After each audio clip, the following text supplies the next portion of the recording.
আসসালামু আলাইকুম। আপনারা কেমন আছেন? আশা করি ভালো আছেন। আমি কয়েক বছর ধরে এই পাখা নিয়ে ভিডিও করি। তো ইউটিউবে একজন থেকে ভিডিও দেখতাম। ভিডিও দেখে আমার অনুভব করলো আমিও করি পাখা নিয়ে ভিডিও।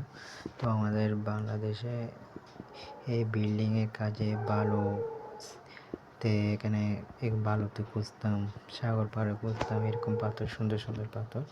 তো একজন আমাকে বলতেছে তুই পাথরগুলো একটু পরীক্ষা করে দেখ কোন জায়গায় পরীক্ষা করে। তো আমি বললাম আচ্ছা ঠিক আছে দেখি পাথরগুলো। তো আমি চাই আইনিভাবে এগুলো আমি পরীক্ষা করতে চাই। পরীক্ষা বাংলাদেশে কোন জায়গায় পরীক্ষা করা হয় এটা আমি আজও জানি না।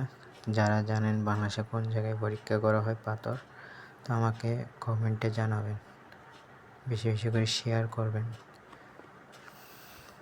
দেখেন কত সুন্দর সুন্দর পাথর।